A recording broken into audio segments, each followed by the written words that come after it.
Estaba intentando abrir la puerta de mi propia casa, pero mi llave no entraba en la cerradura. ¿Me habré equivocado de planta?, pensé. Miré al piso de abajo. No, estaba en el lugar correcto. Mi número de puerta, 4B. Lo intenté de nuevo. Justo en ese momento la puerta se abrió desde adentro. Frente a mí, vistiendo el albornoz de mi difunto marido, estaba un hombre desdentado, con el pelo y la barba enmarañados.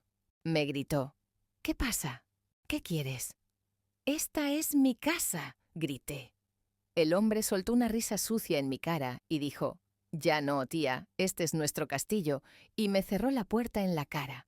En ese momento entendí que estaba a las puertas del infierno. Hola a todos, soy Carmen. Tengo 55 años. Tengo un apartamento de 3 habitaciones en Vallecas, el barrio de clase trabajadora de Madrid, que compré rascando con mis uñas, trabajando como enfermera durante 30 años. Mi marido murió hace 5 años. Mis hijos se casaron y se fueron a otras ciudades. Yo compartía mi soledad con Raúl, un hombre guapo y amable, un poco más joven que yo, a quien conocí hace 6 meses.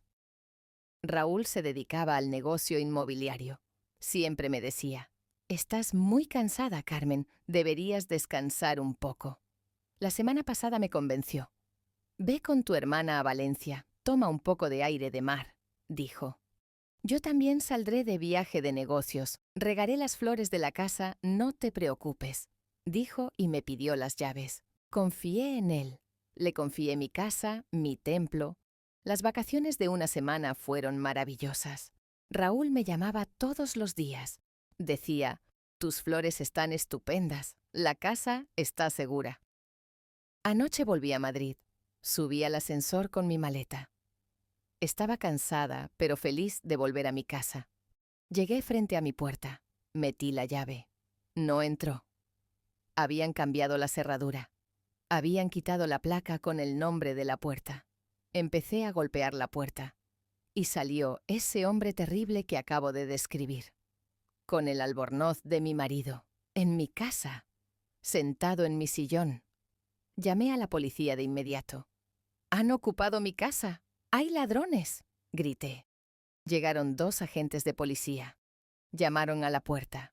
De adentro salió ese hombre y una mujer que parecía embarazada a su lado.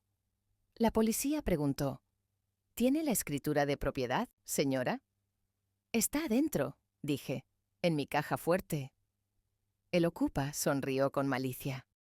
Le tendió un papel a la policía. «Señor agente», dijo, «entramos aquí hace 3 días. Mire, este es el recibo de la pizza que pedimos. La fecha es de hace 3 días. Este es ahora nuestro domicilio. No pueden echarnos sin una orden judicial». El agente de policía se volvió hacia mí. Tenía una expresión triste en su rostro. «Señora, lamentablemente las leyes son así. Como han pasado más de 48 horas, esto ya es un caso de inviolabilidad del domicilio. No podemos sacarlos por la fuerza. Tiene que recurrir a los tribunales». «¿Qué?», grité. «El juicio durará 2 años. ¿Dónde voy a dormir? Este hombre lleva puesto el albornoz de mi marido». Los policías levantaron un acta y se fueron. No podían hacer nada. Me derrumbé en el suelo frente a la puerta con mi maleta. Lloraba. El hombre ocupa me miró antes de cerrar la puerta. «No llores en vano, Carmen», dijo. Me quedé congelada. ¿Cómo sabía mi nombre? Habían quitado la placa de la puerta. Y cuando le dije mi nombre a la policía, él estaba adentro, no lo había oído. «¿Cómo sabes mi nombre?», pregunté.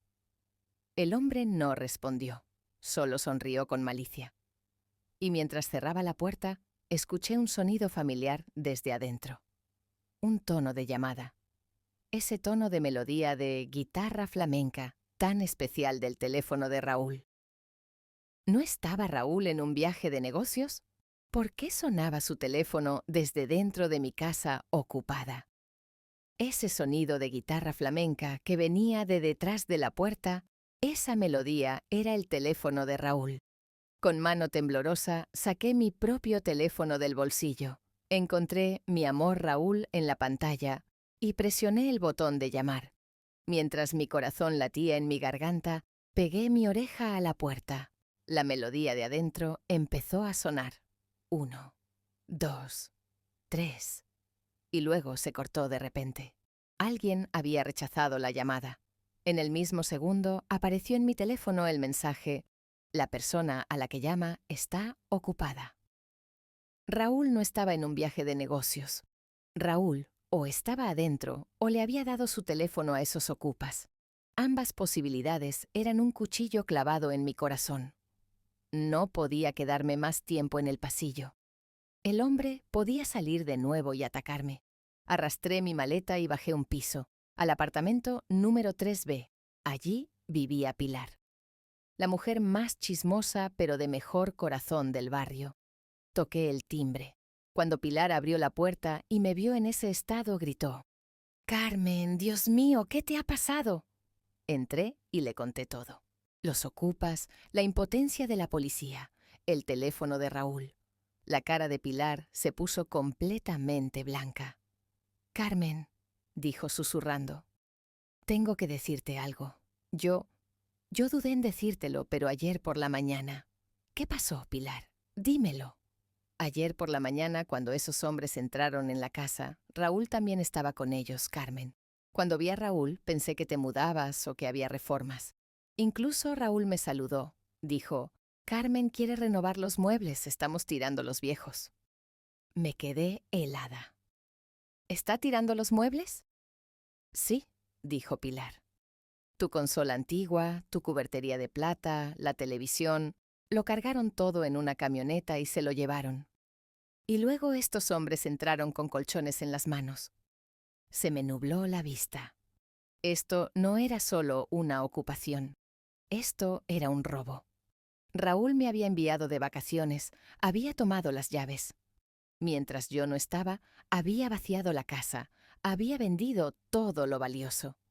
Y luego, para que la casa no quedara vacía y yo no pudiera entrar al volver, la había alquilado por dinero a estos ocupas profesionales.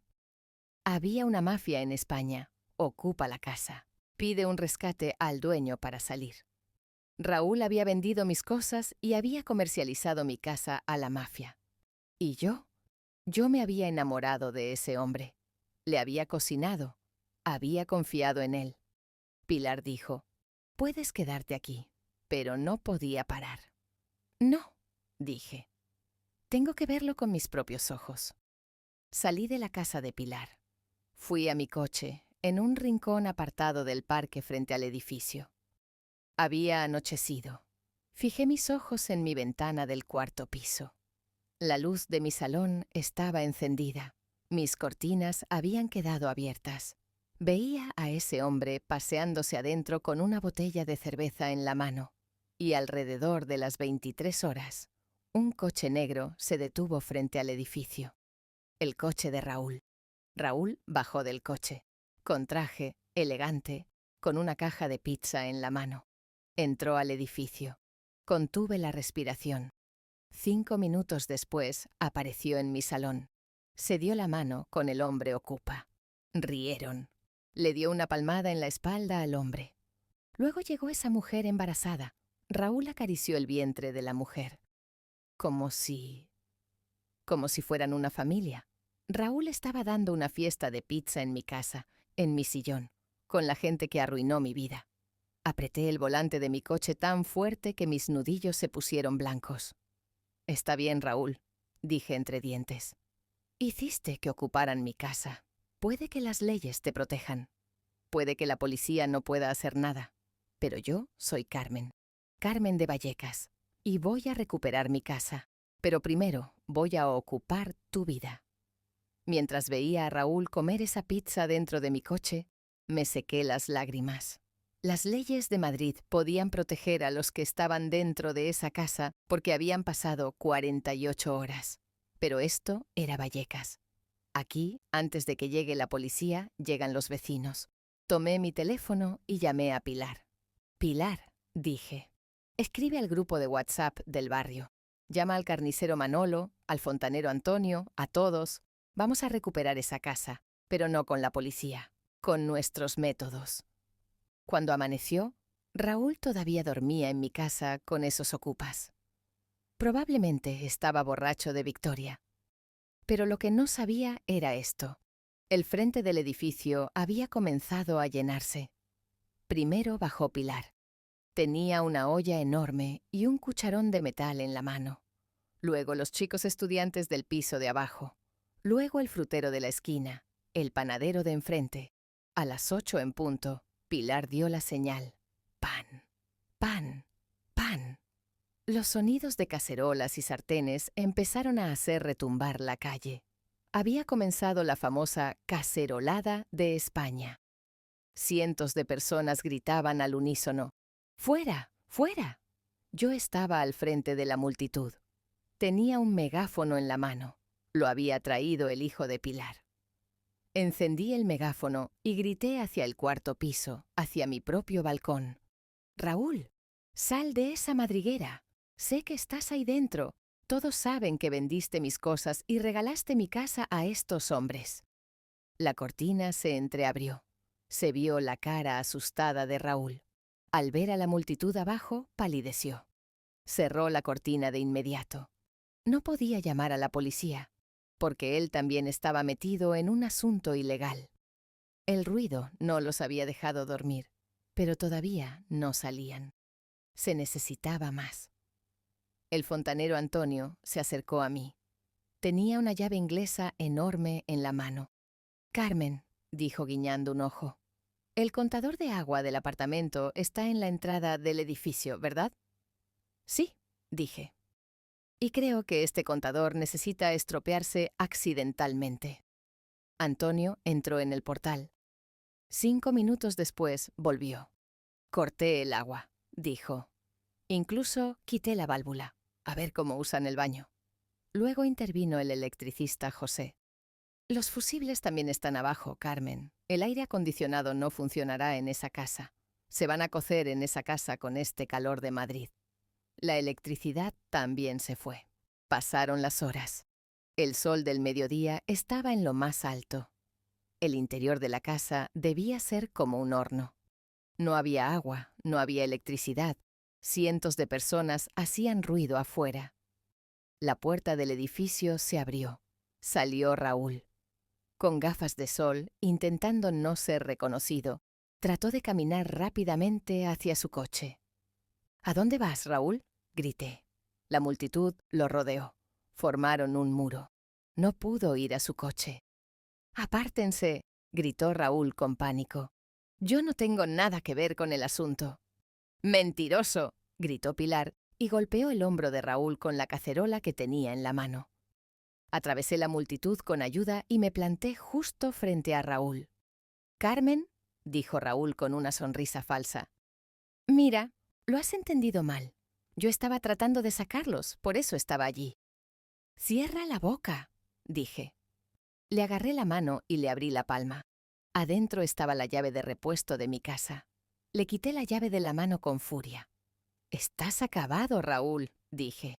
«Encontraré el contrato que hiciste con esos ocupas, los mensajes que me enviaste, todo. Pero ahora…»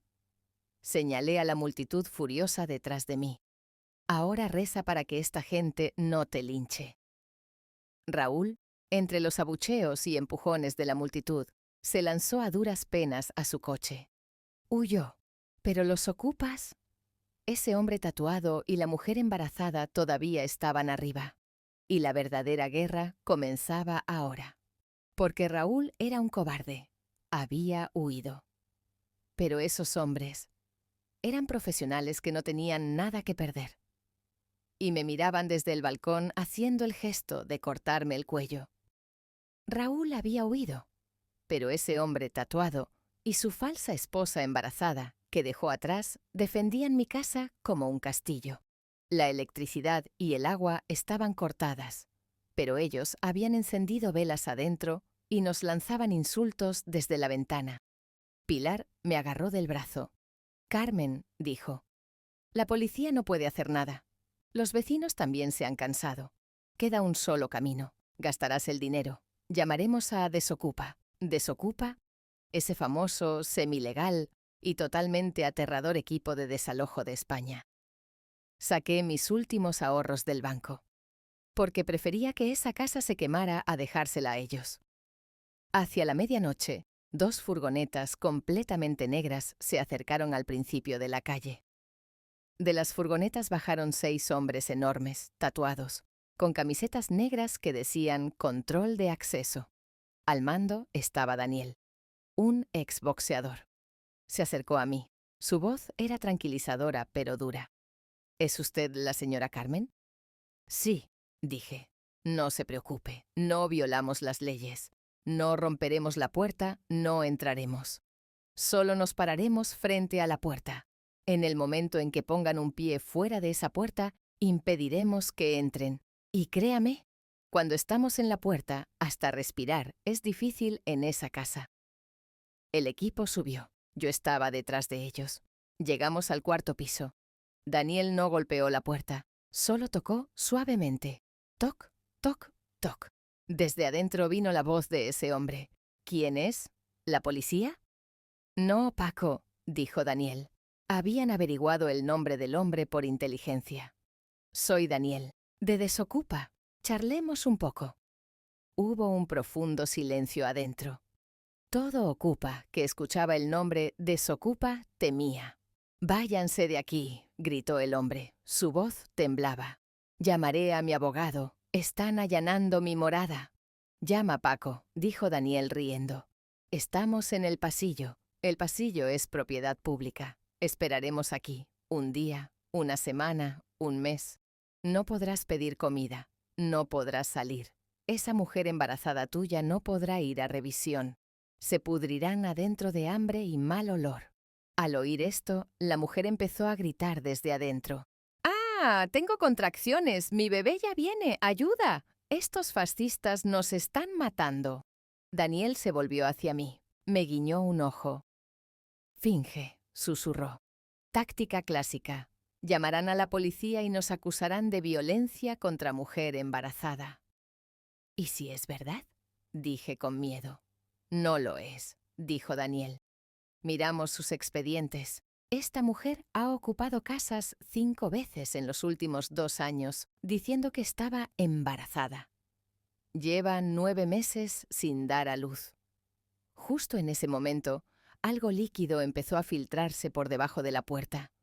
Y luego ese olor penetrante nos quemó la garganta. «Gasolina».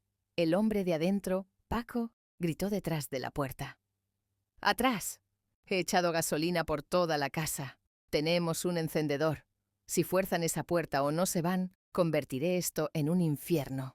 Nos quemaremos nosotros y la casa también». El equipo de Daniel retrocedió un paso. Esto no era un farol. Estos hombres estaban bajo el efecto de las drogas y podían hacer cualquier cosa. Yo grité. «No lo hagas. Ahí están los recuerdos de mi marido». Paco reía maniáticamente desde adentro. «Enciendo el mechero. 1, 2. Daniel me sujetó. «Cálmate, Carmen», dijo. Luego habló por su radio. «Equipo 2, pasen a situación balcón». Resulta que Daniel tenía un plan. Mientras nosotros los distraíamos en la puerta, otros 2 hombres habían preparado cuerdas para escalar a mi balcón desde el balcón del apartamento de al lado. El apartamento de Pilar. «Paco», gritó Daniel, «si quemas, tú también morirás, estúpido». «No me importa». Clic. Se oyó el sonido del encendedor. Y al mismo tiempo, vino un gran sonido de vidrios rotos desde el balcón. ¡Crash! Los hombres de Daniel habían irrumpido desde el balcón. Con el sonido de los vidrios rotos en el balcón, el infierno se desató adentro. Paco, al ver a los hombres entrar por detrás, entró en pánico y dejó caer el encendedor que tenía en la mano al suelo, en ese lago de gasolina. Daniel rompió la puerta del pasillo de una sola patada. ¡Pum! Cuando la puerta se abrió, el calor y el olor a gasolina que me golpearon la cara me quemaron la garganta. Pero la escena que vi fue más terrible. El parquet de la entrada se había incendiado y las llamas avanzaban como serpientes hacia esas hermosas cortinas que eran mi ajuar. ¡Nos quemamos!, se oyó un grito. Esa mujer embarazada había quedado entre las llamas. Daniel del equipo Desocupa sacó el pequeño extintor de su cintura. Habían venido preparados. Mientras rociaba espuma blanca sobre las llamas, los otros hombres se abalanzaron sobre Paco. Paco atacaba como un perro rabioso. Tenía un trozo de vidrio roto en la mano. «¡No se acerquen! ¡Los destriparé a todos!», gritaba. Pero los hombres de Daniel eran profesionales. En 2 segundos placaron a Paco en el suelo y le torcieron el brazo hacia atrás. El fuego se apagó antes de crecer, pero mi casa estaba llena de humo y hollín. El verdadero shock ocurrió en ese caos. Esa mujer embarazada, al intentar escapar de las llamas, resbaló y cayó de bruces al suelo. Normalmente, una mujer embarazada debería gritar con esta caída, temer por su bebé. Pero cuando la mujer cayó, su barriga no explotó. Su barriga se deslizó. De debajo de su vestido salió disparado un enorme cojín de espuma y rodó hasta caer a mis pies. Todos se quedaron congelados. Incluso Paco, estando en el suelo, miró a la mujer y la maldijo. «Mujer estúpida, ni siquiera pudiste hacer eso bien». Justo en ese momento, se escucharon las voces de los policías desde las escaleras. «Policía, suelten las armas». Los policías que esperaban abajo habían subido al oír el humo y el ruido. Cuando entraron vieron la escena. Un hombre esposado en el suelo. Una mujer con barriga de cojín, encogida en un rincón. Una casa humeante y el equipo Desocupa. El agente miró el cojín en el suelo. Luego miró a la mujer. «¿Terminó su número de embarazo, señora?», preguntó con tono burlón. Luego se volvió hacia Paco. «Intentaron quemar la casa. Esto ya no es un caso de ocupación. Esto es un caso de incendio provocado e intento de asesinato. Ahora sí que se quemaron». Mientras se llevaban a Paco y a la mujer, entré a mi casa arruinada. Las paredes estaban negras. Los muebles estaban rotos. Pero solo tenía una cosa en mente: el dormitorio. Raúl les había dado la llave. Había vendido las cosas. ¿Y qué pasaba con esa pequeña caja fuerte que escondí detrás del armario en mi dormitorio? Adentro estaba el reloj de oro de mi marido y un poco de efectivo. Corrí al dormitorio. La habitación estaba patas arriba. Las camas estaban destrozadas. Tiré del armario. La caja fuerte estaba en su lugar. Pero la tapa estaba abierta. Estaba vacía. Raúl no solo había dado la llave, también había dicho la ubicación y la contraseña de la caja fuerte. Quedaba un solo trozo de papel dentro de la caja fuerte. Un pagaré arrugado. Tomé el papel. Esta era la firma de Raúl. Raúl le debía dinero a estos hombres ocupas, es decir, a Paco. Deuda de juego. Debajo del papel había una nota escrita a mano. «A cambio de mi deuda, les doy la casa de mi novia. Vendan lo que hay dentro y descuéntenlo de la deuda. Y cuando la mujer vuelva, asústenla y háganla huir. La casa es suya». Mis lágrimas se convirtieron en ira. Raúl no me amaba. Raúl me había usado como sacrificio para pagar su deuda de juego.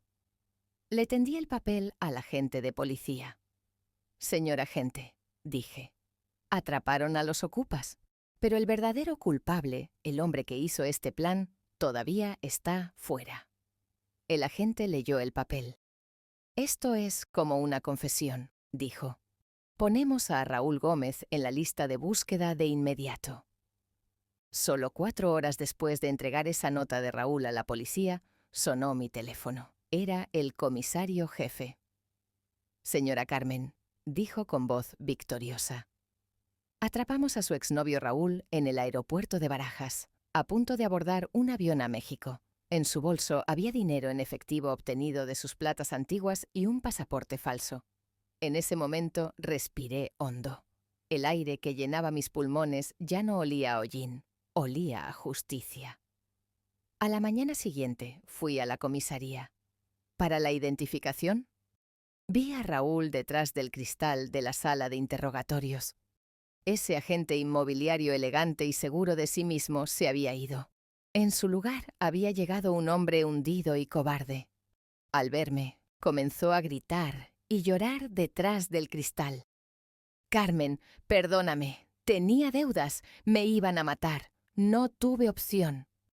Me incliné hacia el micrófono y mirándole a los ojos dije mi última palabra. «Todos tienen una elección, Raúl. Tú elegiste venderme. Ahora vive en esa celda con el recuerdo de mis cosas que vendiste. Ocupaste mi corazón, pero tu tiempo de desalojo ha llegado. Adiós». Cuando volví a casa, la escena era deplorable. Las paredes estaban negras, los suelos llenos de agua, los muebles rotos. Estaba a punto de sentarme a llorar cuando llamaron a la puerta. Abrí. Frente a mí estaba Pilar. Tenía un cubo de pintura y brochas en la mano. Detrás, el fontanero Antonio. A su lado, el electricista José. El carnicero Manolo con una bandeja enorme de comida. Todo el barrio estaba en mi puerta. «Vamos, Carmen», dijo Pilar sonriendo. «Nada de llorar. En Vallecas nadie está solo. Haremos esta casa más bonita que antes». Ese fin de semana, mi casa se convirtió en una obra, pero con alegría. Unos pintaron las paredes, otros fregaron los suelos. Incluso Daniel y el equipo Desocupa pasaron y cambiaron mi puerta rota por una puerta de acero. Dijeron, «Esto es un regalo nuestro, ya nadie podrá entrar». En lugar de las cosas que vendió Raúl, los vecinos trajeron sillones y mesas de sus propias casas. Tal vez mi casa ya no estaba llena de muebles antiguos, pero en cada objeto había el amor de un amigo, de un vecino, y eso era más valioso que todo el dinero del mundo. Raúl y los ocupas, Paco y su falsa esposa embarazada, recibieron largas penas de prisión. Y yo ya no soy la enamorada ingenua Carmen, soy la dama de hierro del barrio. Por las noches me siento en mi balcón. Miro mi nueva puerta de acero y los geranios que me regaló Pilar. ¿Estoy sola? Jamás. Abajo tengo una gran familia que me saluda, un gran barrio. ¿Qué aprendimos de esta historia, amigos? La llave de su casa es su honor. Tengan cuidado a quién se la dan. Los que dicen las palabras más dulces a veces son los que hacen los planes más amargos. Y recuerden, las leyes a veces pueden ser lentas, pero ningún mal puede vencer a un barrio unido, a una bondad organizada. Cuiden su casa y su corazón. No den paso a los ocupas. Y una última pregunta para ustedes. ¿Ustedes perdonarían a Raúl? ¿O como yo, ni siquiera le mirarían a la cara? Nos vemos en los comentarios. No olviden suscribirse a mi canal y darle me gusta al video. Nos vemos en la próxima historia. Adiós.